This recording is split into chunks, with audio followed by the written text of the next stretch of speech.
Hello. हमारे आज के वीडियो का टॉपिक है प्रिज्म। तो प्रिज्म जनरली ग्लास से बना हुआ होता है और ये पूरा सॉलिड होता है, ये पूरा ग्लास से बना हुआ है। ओके, अलग अलग शेप्स में आता है। It can have a square base, it can have a triangular base, rectangular base, अलग अलग शेप्स में आता है। पर प्रिज्म का क्रॉस सेक्शन हम जो पढ़ेंगे वो ट्रायंगुलर रहेगा। We will study this prism. School में भी आपने देखा होगा प्रिज्म कैसा दिखता है। So this is how a prism looks. पूरा ग्लास का बना हुआ है, अंदर से पूरा सॉलिड, अंदर खोखला नहीं है, खाली एयर नहीं है, इस सॉलिड। इसे कहते हैं बेस ऑफ प्रिज्म, जिसके ऊपर प्रिज्म जमीन के ऊपर रखा है। ये ग्राउंड है, तो जहां ग्राउंड के ऊपर प्रिज्म रखा होता है उसे बेस ऑफ प्रिज्म कहते हैं। बेस के ठीक अपोजिट जो होता है एंगल, उसे कहते हैं angle of prism. So this angle is the angle of prism represented by A. और ये जो दो फेसेस होते हैं इन्हें रिफ्रैक्टिंग फेसेस कहा जाता है। तो this is the first refracting face and this is the second refracting face. Okay, so this is how a prism actually looks. So prism is normally used to refract light. So let us consider this prism. अब देखते हैं कि इसमें light किस तरह से refract होती है। Let us see how the light refracts. तो सपोज हमारे पास एक रे ऑफ लाइट है। एक रे ऑफ लाइट प्रिज्म के पहले रिफ्रैक्टिंग फेस के पास आई। ओके, तो इस रे ऑफ लाइट को कहेंगे incident ray. So this is the incident ray. ये रिफ्रैक्टिंग फेस है, तो यहां पे हमें एक नॉर्मल बनाना पड़ेगा। This is the normal.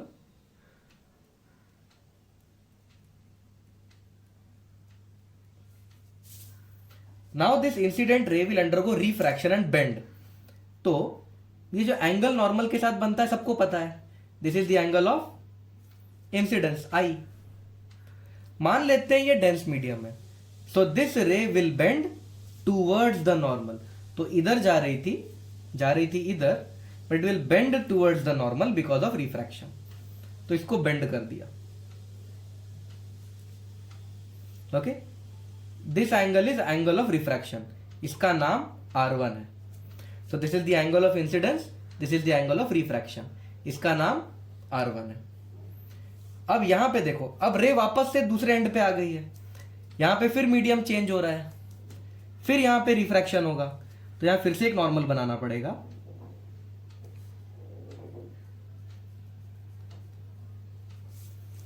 अब जो रे है वो डेंस से रेयर मीडियम में जा रही है, तो it will bend away from the normal. तो इसको थोड़ा सा इस तरफ away from the normal bend कर दिया। ओके, ये जो रे बाहर आई है इसे इमर्जेंट रे कहा जाता है। ऑफ कोर्स इमर्जेंट रे क्यों कहा जाता है? क्योंकि ये बाहर इमर्ज हो गई है, बाहर आ गई है। और ये जो एंगल है E, इसे कहा जाता है एंगल ऑफ इमर्जेंस।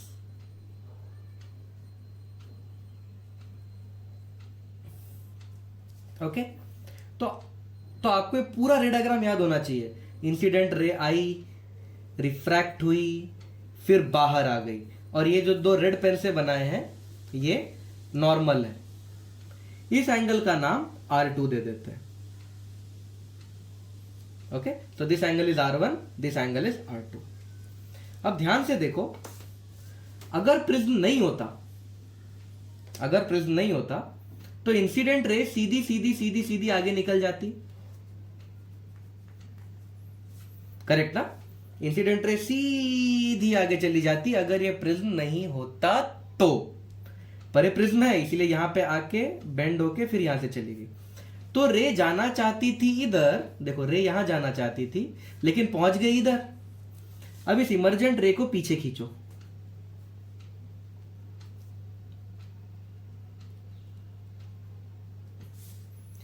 ये जो एंगल है इसे कहा जाता है del, represented by del. Del is the, del यहां पे लिख देता हूं, del is angle of deviation. Deviation का मतलब भटक जाना। तो ये रे जाना चाहती थी यहां पे, देखो यहां जाना चाहती थी, पर पहुंच गई यहां। ये देखो रे यहां पहुंच गई, तो जाना चाहती थी यहां, पहुंच गई यहां, इतनी डिविएट हो गई, इतनी भटक गई।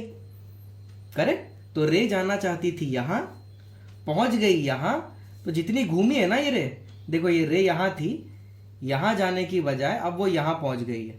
जो रे जितनी एंगल घूमा है ना, उसे एंगल ऑफ डिविएशन कहा जाएगा। तो ये जो रे डायग्राम है आपको परफेक्ट बाय हार्ट होना चाहिए, तुरंत इस रे डायग्राम को बनाना आना चाहिए, वरना प्रिज्म के जो न्यूमेरिकल है वो आप नहीं कर पाओगे। So you should be very fast and very good in drawing this ray diagram again and again. Okay?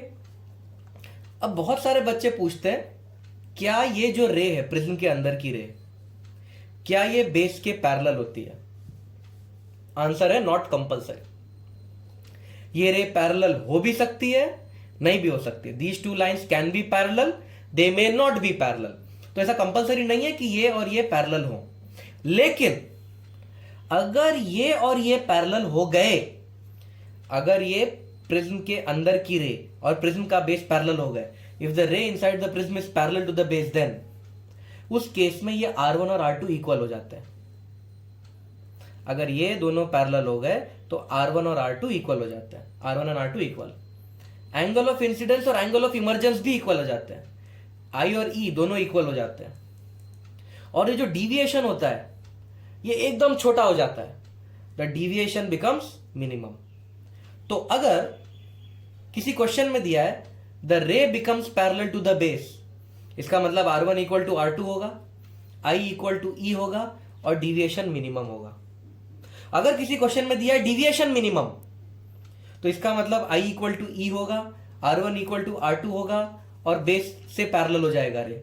अगर किसी क्वेश्चन में दिया है I इक्वल टू E, तो ये चारों कंडीशन में से एक भी कंडीशन दी हुई है, बाकी की ऑटोमेटिक सेटिस्फाई हो जाएगी। I hope you have understood this. Prism का अगला टॉपिक है इक्वेशन ऑफ प्रिज्म। तो देखते हैं क्या है इक्वेशन ऑफ प्रिज्म। एक इन सब एंगल्स के बीच का रिलेशन होता है। We should know the relation between I, E, A, delta, R1, R2, इन सब के बीच का रिलेशन हमें पता होना चाहिए। तो सबसे पहले हम नाम दे देते हैं, इसका नाम है A, इस पॉइंट को नाम दे देते हैं B, यहां पे नाम दे देते हैं C, D एंड E। तो मैंने नाम दे दिया A, B, C, D, E। Okay, ये डेरिवेशन आना चाहिए आपको, बहुत जरूरी डेरिवेशन है क्योंकि इससे बहुत सारे न्यूमेरिकल सॉल्व होंगे। सबसे पहले हम quadrilateral A, B, C, D, A पे ध्यान देंगे। इन quadrilateral A, B, C, D, तो इस क्वाड्रिलैटरल पे ध्यान दो। एंगल A प्लस ये देखो, ये जो एंगल B है पूरा वो तो 90 डिग्री है क्योंकि ये नॉर्मल है, ये नॉर्मल है ना, रेड कलर से बनाया नॉर्मल है। तो this angle is 90 degree plus ये जो एंगल C है, ये एंगल C बना दिया, this is the angle C plus angle D, ये जो पूरा एंगल है ये 90 डिग्री है। क्यों? क्योंकि ये नॉर्मल है। ओके, तो ये जो एंगल A, एंगल B तो 90 डिग्री है plus angle C plus angle D तो 90 डिग्री है, equal to 180 degree. Therefore angle A plus angle C comes out to be 90, 90 उधर माइनस हो जाएगा, sorry 360 degree, I am really sorry, 360 degree होता है ना, इट विल बिकम 180 डिग्री। तो इसे बोल देते हैं इक्वेशन 1। अब हम ध्यान देंगे ट्रायंगल बी सी डी पे। In triangle B C D, ये नीचे वाला ट्रायंगल छोटू वाला, angle R1 plus angle R2 plus angle C, ये तीनों एंगल मिला के 180 डिग्री होता है।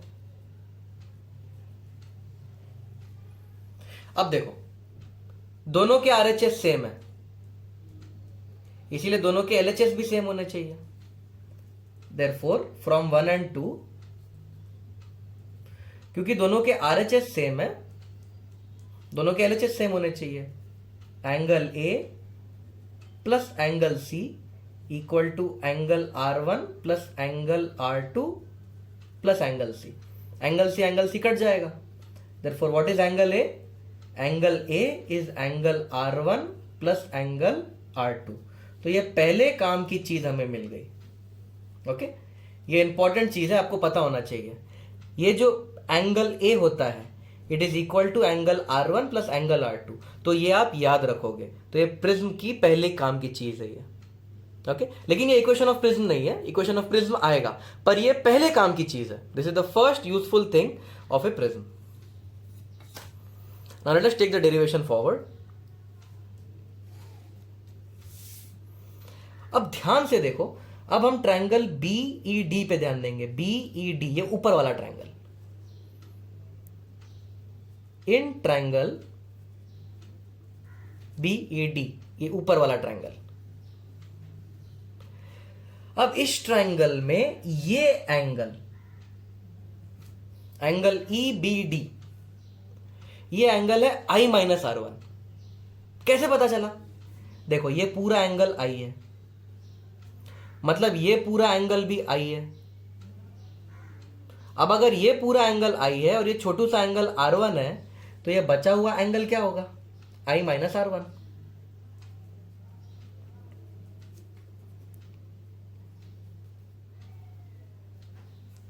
तो जो एंगल EBD है उसका value I minus R1। Similarly angle EDB ये वाला एंगल, ये भी पता चल जाएगा। देखो ये एंगल पूरा E है, ये एंगल E है, तो ये पूरा एंगल भी E होना चाहिए, वर्टिकली अपोजिट। ये पूरा E होना चाहिए, उसमें से ये छोटू वाला R2 है, तो बचा हुआ E minus R2।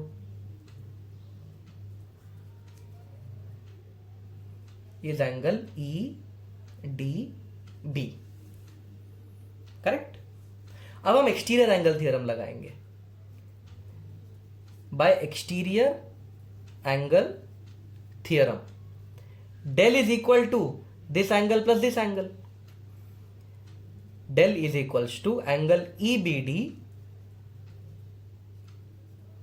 Plus angle EDB।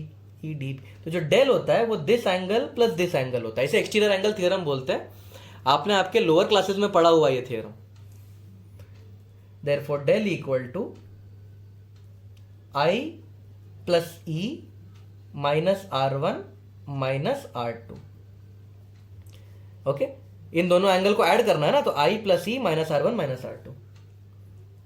Therefore del equal to I plus E, ये माइनस R1 माइनस R2 तो माइनस A है, यहां से देखो from this equation, minus R1 minus R2 तो माइनस A है।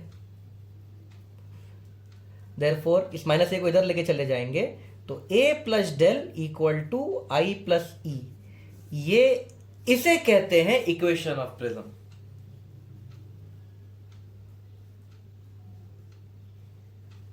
तो ये रिलेशन भी आपको याद रखनी चाहिए, A plus del equal to I plus E, ये आपको याद होना चाहिए। वेरी वेरी इंपॉर्टेंट इक्वेशन, इसके ऊपर बहुत क्वेश्चन बनते हैं और ये फ्री के मार्क्स होते हैं।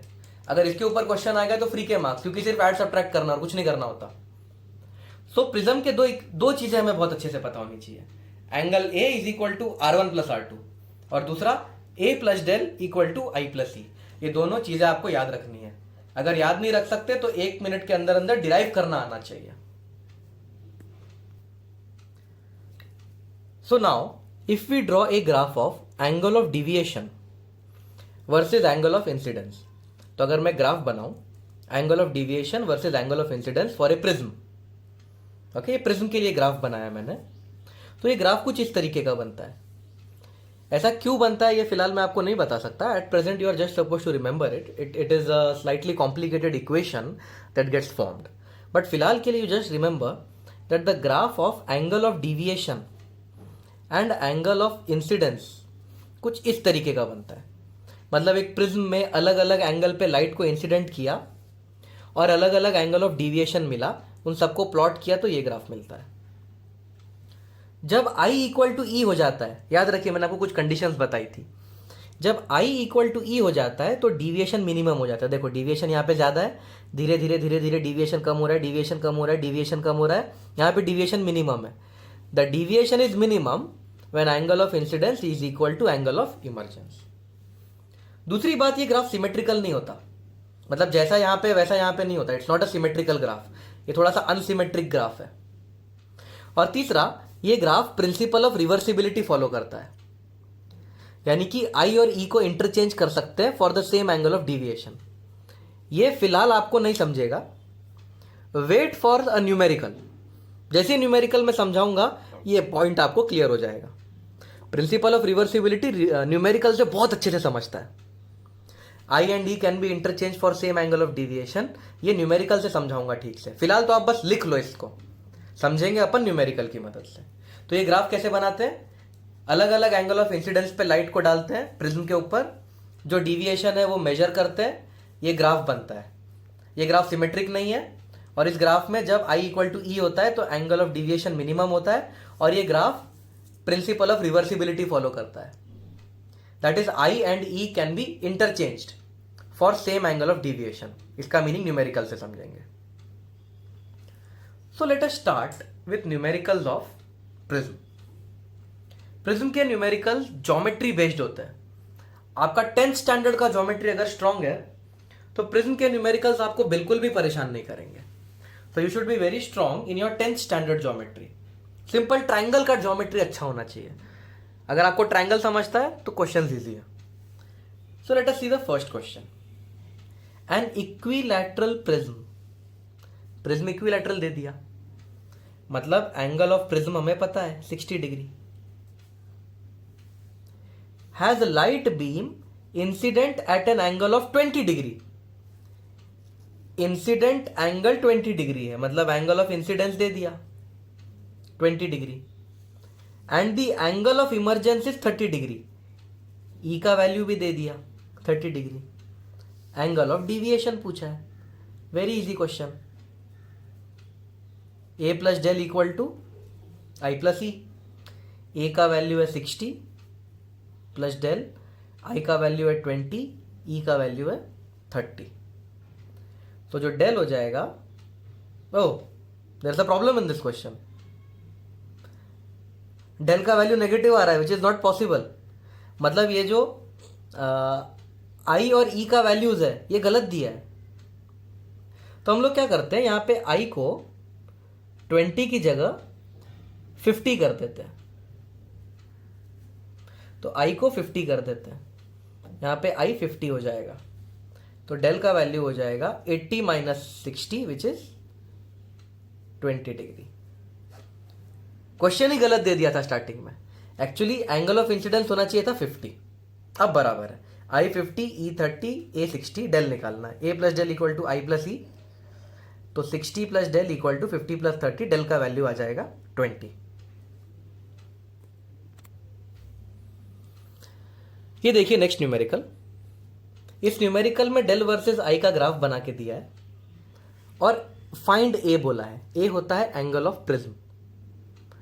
तो अब हम समझते हैं प्रिंसिपल ऑफ रिवर्सिबिलिटी क्या होता है। Let us understand in detail what is principal of reversibility.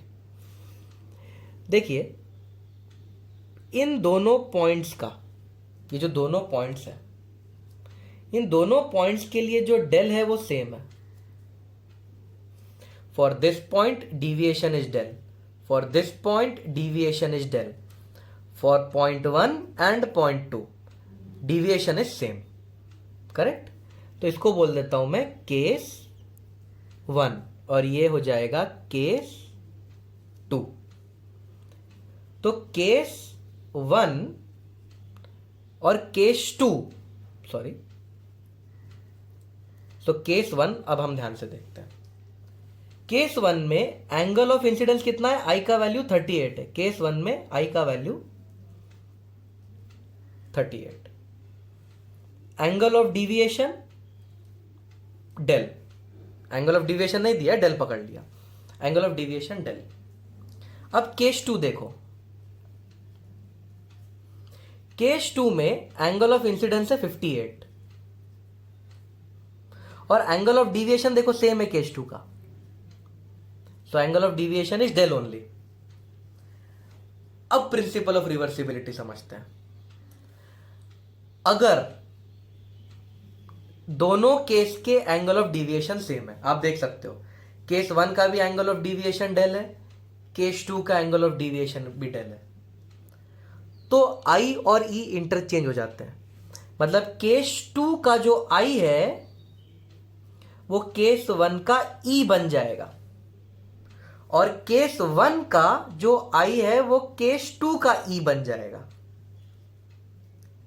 इसे कहते हैं principal of reversibility.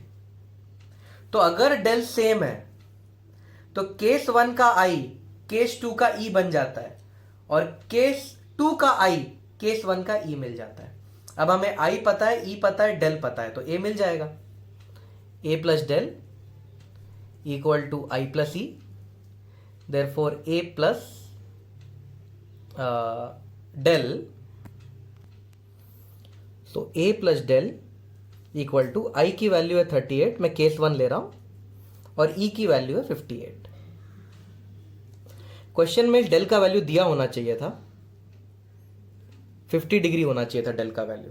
Okay, question में दिया होना चाहिए था ये value.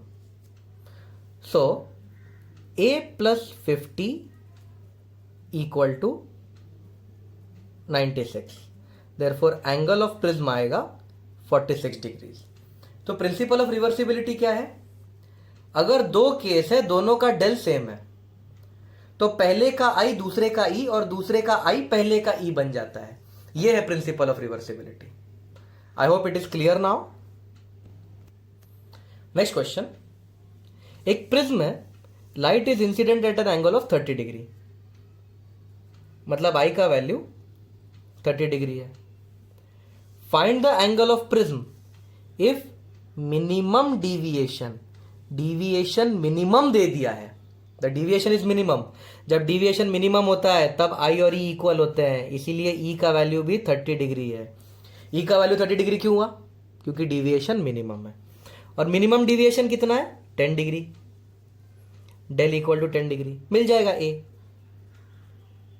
A plus del equal to I plus E, so A plus 10 equal to 30 plus 30, therefore A equal to 50 degree. Prism का एंगल है 50 डिग्री। नेक्स्ट क्वेश्चन बहुत ही इंटरेस्टिंग क्वेश्चन है। Find the angle of deviation for the broken prism. ये prism है, टूट चुका है, ऊपर से टुकड़ा हो गया इसका, तो एंगल ऑफ डिविएशन पूछा है। कैसे सॉल्व करोगे इस क्वेश्चन को? ये क्वेश्चन दिखने में डिफिकल्ट है पर है बहुत ही इजी, बहुत इजी क्वेश्चन है। ओके, ये प्रिज्म टूट चुका है, पर इसके टूटे हुए पार्ट को बनाते हैं।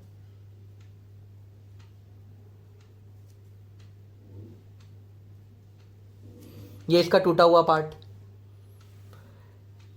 अगर ये एंगल 50 है, ये एंगल 70 है, हमें पता है 50 plus 70 plus this angle will give 180, बचपन की ज्योमेट्री, तो ये एंगल हो जाएगा 60 डिग्री।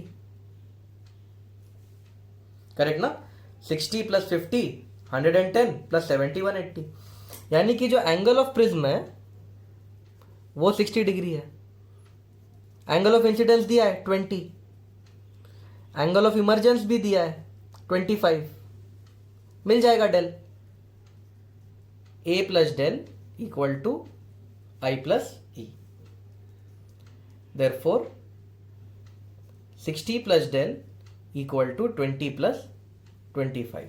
आप फिर से देख सकते हैं मैंने यहां पे गड़बड़ कर दिया, लगता है आज मेरा दिन खराब है। ये जो आई की वैल्यू है मैंने बहुत कम दे दी है 20। ये देखो, अगर मैं यहां पे लेके जाऊंगा ना, नेगेटिव वैल्यू आ रही है डेल की, नॉट पॉसिबल। कुछ गड़बड़ है लगता है आज मेरे साथ, something not proper with me. कोई बात नहीं, आई करेक्ट इट।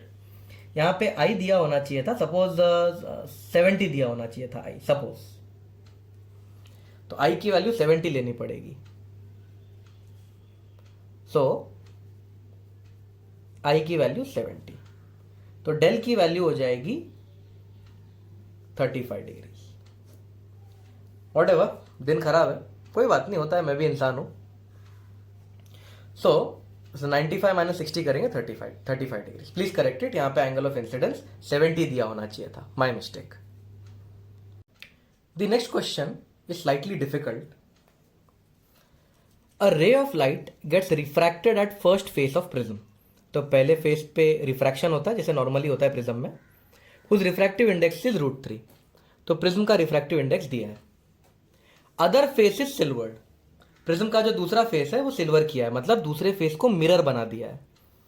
इफ द रे retraces its path after reflection, find the angle of incidence. Angle of prism दिया है 30 डिग्री। तो इस क्वेश्चन को पहले हम बहुत ही शांति से करते हैं। पहले एक प्रिज्म बना लेते हैं। तो दिस इज द प्रिज्म।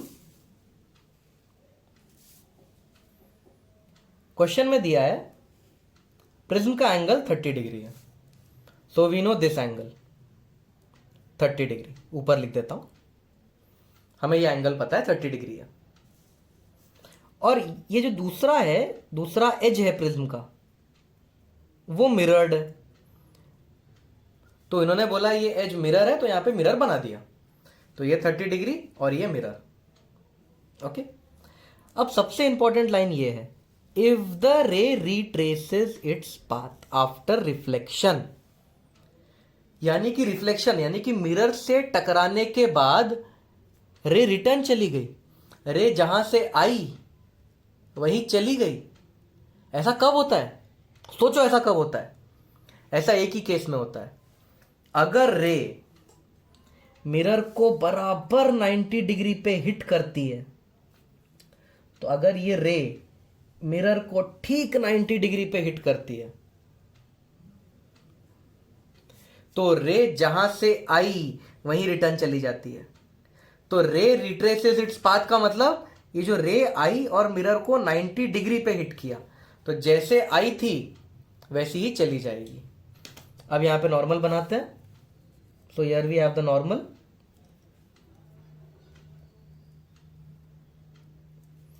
और रे यहां से आई होगी, सो रे यहां से आई। ये बन गया इसका रे डायग्राम। तो रे आई, रिफ्रैक्ट हुई, 90 पे हिट हुई, इसलिए रिटर्न चली गई। नॉर्मल और इंसिडेंट रे के बीच का एंगल आई, मिल गया एंगल ऑफ इंसिडेंस। नॉर्मल और रिफ्रैक्टेड रे के बीच का एंगल आर। अब देखो ये ट्रायंगल, देखो छोटू ट्रायंगल, ये 30 डिग्री है, ये 90 डिग्री है। सो 30 90, तो ये बचा हुआ एंगल 60। 30 60 90 ट्रायंगल होता है ना।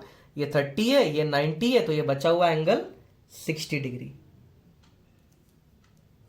अब ये पूरा 90 डिग्री है, ये 60 डिग्री है, तो आर का वैल्यू 30, क्योंकि ये 60 प्लस 30 मिलके 90 बन रहा है। आर भी मिल गया, बस खत्म। Refractive index is sine I upon sine R. Refractive index का वैल्यू दिया है √3। √3 equal to sine I upon sine 30। Therefore √3 into sine 30 को वहां पे लेके चले जाऊंगा तो साइन 30 हाफ होता है, equal to sine I. Sine I is √3/2, therefore I is 60 degree. तो ये 60 डिग्री के एंगल पे आएगा, 30 पे रिफ्रैक्ट होगा। This is the answer. तो इस क्वेश्चन में सबसे डिफिकल्ट पार्ट है ये रे डायग्राम परफेक्ट बनाना। अगर ये रे डायग्राम नहीं बनेगा तो आंसर भी नहीं आएगा। मैथमेटिकल पार्ट बहुत छोटा सा है। नेक्स्ट क्वेश्चन, रे ऑफ लाइट है, उसका एंगल ऑफ इंसिडेंस दिया है 30 डिग्री। सो रे of light is incident at an angle of incidence 30 degree at first refractive face of prism. If the emergent ray just grazes the second refractive face, find the refractive index of the prism. तो सबसे पहले हम prism बनाएंगे और जैसा जैसा question में दिया है वैसा वैसा करते जाएंगे। तो this is the prism.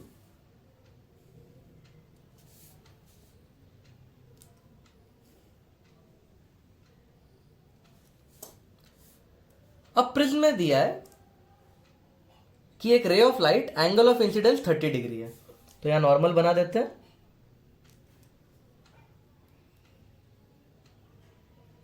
This is the normal. ये हो गया एंगल ऑफ इंसिडेंस 30 डिग्री।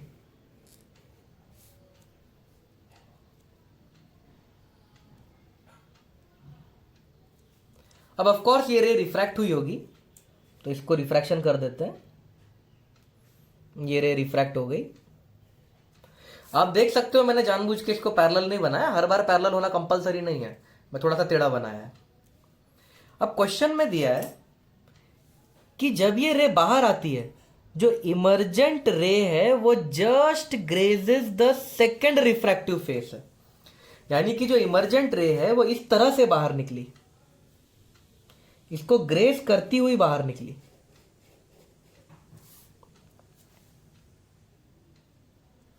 तो इमर्जेंट रे जस्ट ग्रेस करती हुई बाहर निकली।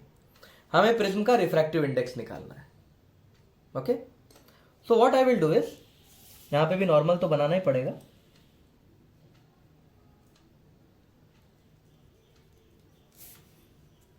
तो ये है रे, यहां से आई, प्रिज्म में घुसी और जस्ट ग्रेस करते हुए बाहर निकल गई।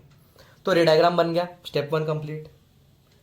इस एंगल को बोलते हैं R1, जैसा कि आपको पता है। तो रे यहां से आई, यहां पे घुसी, अब रे प्रिज्म से हवा में जा रही है। रे प्रिज्म से हवा में जा रही है, लेकिन जस्ट ग्रेजिंग द सरफेस हो गया। इसका मतलब ये टोटल इंटरनल रिफ्लेक्शन वाला कंसेप्ट है। रे डेंस मीडियम से रेयर मीडियम में जा रही थी, डेंस से रेयर में जा रही थी, और ये जस्ट ग्रेजिंग द सरफेस हो गया। मतलब यहां पे जो रिफ्रैक्शन हो रहा है, यहां का रिफ्रैक्शन, उसका जो एंगल ऑफ इंसिडेंस है, ये जो एंगल ऑफ इंसिडेंस है, ये क्रिटिकल एंगल है। Because at critical angle the refracted ray just grazes the surface. तो ये जो एंगल है ये क्रिटिकल एंगल है, थीटा सी। कैसे पता चला ये क्रिटिकल एंगल है? कैसे पता चला क्रिटिकल एंगल है? ये लाइट जा रही है डेंस से रेयर, और लाइट ने ग्रेजिंग द सरफेस कर दिया, यानी कि the angle of incidence is the critical angle. Total internal reflection में पढ़ा था। तो this angle is critical angle. Now this angle R1 and this angle is theta c. This is R1 theta c. Now the angle of prism is 90 degree given in the question. तो ये जो angle of prism है ये 90 degree है। Now let us see how to solve this question. हमें पता है A is equals to R1 plus R2। ये हमने प्रिज्म के टाइम पे सीखा था। A equal to R1 plus R2।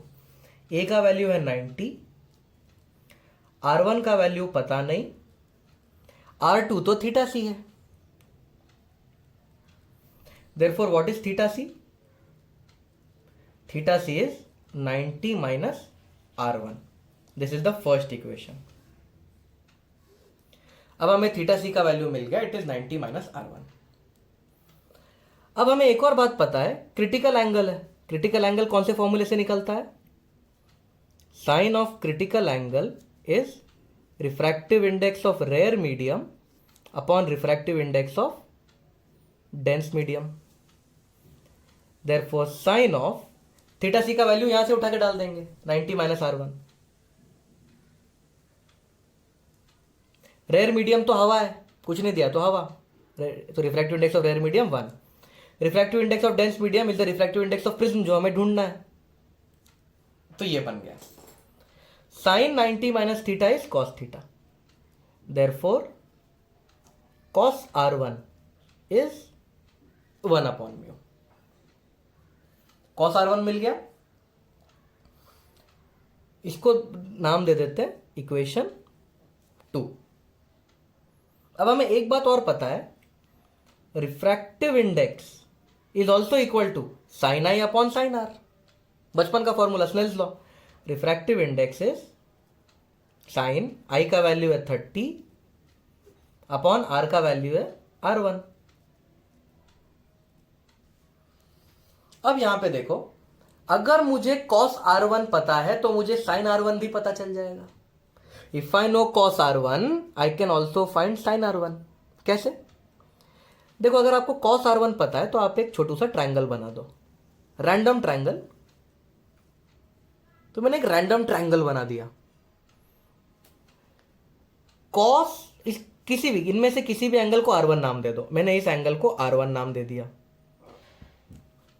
Okay. cos theta होता है एडजेसेंट अपॉन हाइपोटेनियस. मतलब ये जो 1 है ये एडजेसेंट है और म्यू है वो हाइपोटेनियस है. तो देखो cos R1 is 1 by mu. Correct ना? cos R1 is 1 by mu. तो अब मुझे ये साइड पता चल जाएगा. By Pythagoras theorem this will become mu square minus 1.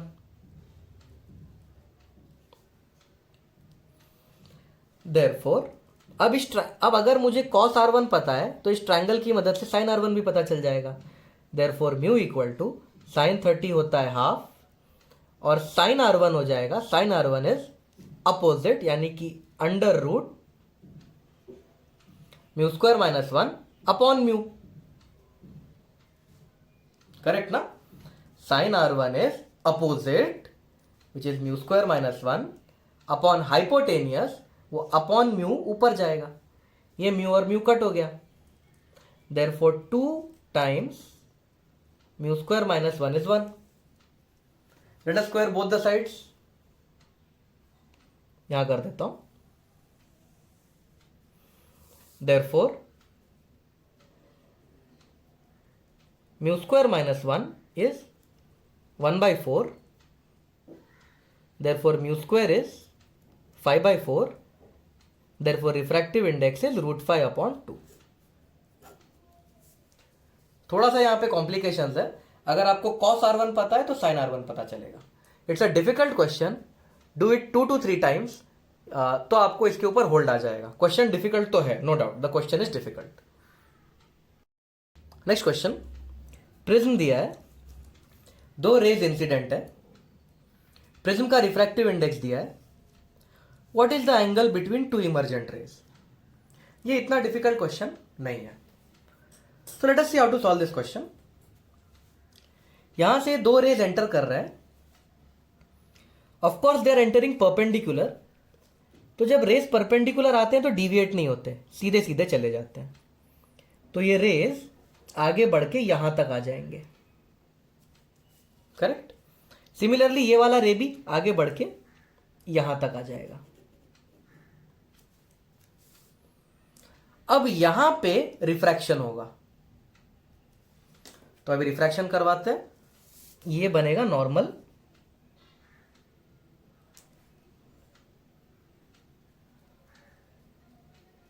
ये बन गया नॉर्मल. ऑफ कोर्स यहां पे भी नॉर्मल बनेगा वैसा ही.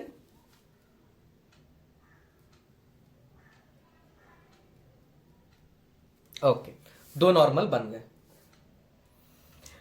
So if this angle is 45 bye simple geometry. ये देखो, ये ट्रायंगल देखो, ये ट्रायंगल देखो, ये 45 है, ये 90 है. तो ऑफ कोर्स ये भी 45. अब ये पूरा एंगल भी 90 है, ये 45 तो ये भी 45. करेक्ट. All angles are 45. ये 90, 45, 45, 45. What is 45? ये वाला 45 क्या है? ये वाला 45, ये वाला रे और नॉर्मल के बीच का angle. Therefore this 45 is angle of incidence. Correct ना? This 45 is angle of incidence. So angle of incidence is 45. बहुत ध्यान देने की जरूरत है यहां पे. अब जो रे है it will bend away from normal. तो रे जानी चाहिए थी इधर पर पहुंच जाएगी इधर. ये रिफ्रैक्टेड रे है. तो ये रे आई, ये नॉर्मल है. रे bent away from the normal. रे को नॉर्मल से दूर लेके जाना है. ओके. जो ऊपर के साथ होगा नीचे के साथ भी वही होगा. तो नीचे करने की जरूरत नहीं है. जो ऊपर होगा वही नीचे होगा. सब सिमेट्री के diagram. Next, refractive index of prism दिया है √3/2. So refractive index of prism is √3/2। अभी ध्यान से देखो, रे प्रिज्म से हवा में जा रही है। यहां पे जिसका स्नेल्स लॉ कच्चा है वो यहां पे सॉल्व नहीं कर पाएगा। स्नेल्स लॉ बहुत मजबूत होना चाहिए इस क्वेश्चन को सॉल्व करने के लिए। यहां पे रे प्रिज्म से एयर में जा रही है, तो refractive index of prism with respect to air is √3/2। देखो एयर ऊपर है, प्रिज्म यहां पे, तो यहां पे जो एंगल आएगा, तो एयर ऊपर है तो यहां पे एयर का एंगल आएगा। एयर का एंगल यहां पे आर ले लेते हैं, तो एयर ऊपर है तो यहां पे एयर का एंगल आएगा। प्रिज्म नीचे है तो यहां पे प्रिज्म का एंगल आएगा 45। अगर आपका स्नेल्स लॉ कमजोर है तो ये स्टेप आपका गया। Therefore √3/2 is sine R. Sine 45 पता है हमें, 1/√2 होता है। ये भी रूट के अंदर है, ये रूट के अंदर है। Okay, so what is sine R? Sine R हो जाएगा √3/2। Therefore what is R? R is 60 degree. ये एंगल हमें मिल गया 60 डिग्री। ओके, सिमिलरली नीचे वाले के साथ भी कुछ ऐसा ही होगा, पर वो यहां चला जाएगा। करेक्ट ना? जाना चाहिए था इधर, it will bend away from the normal, तो ये ऊपर चला जाएगा। और ये एंगल भी सेम 60 डिग्री निकलेगा। ओके, तो वो पूछ रहे हैं find the angle between two emergent rays. मतलब ये जो इमर्जेंट रेज है उनके बीच का एंगल, मतलब उनको इस एंगल में इंटरेस्ट है। They are interested in this angle.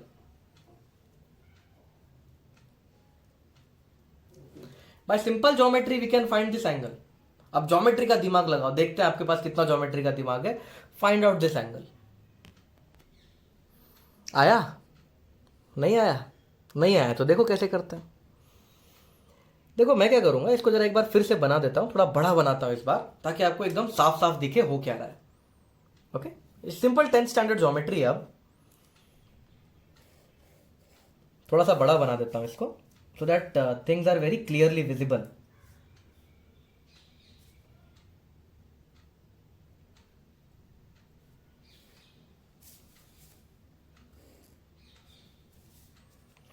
तो यहां से रे आई, यहां से भी एक रे आ रही है। ओके, यहां पे नॉर्मल बना दिए हमने, ये भी एक और नॉर्मल।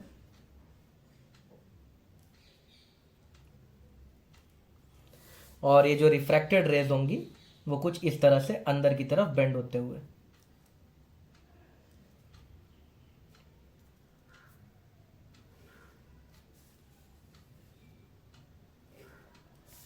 हमें ये एंगल पता है 60 डिग्री, ये पूरा एंगल पता है 60 डिग्री। हमें ये एंगल ढूंढना है, ये एंगल भी पता है हमें, इसे 45 डिग्रीज है। All these angles are 45 degrees. तो ये 45 डिग्री है, ये भी 45 डिग्री है। We know all the other angles.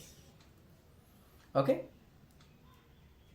So what I will do is I will do some simple construction. ये देखो मैं ऐसा छोटा सा कंस्ट्रक्शन कर देता हूं।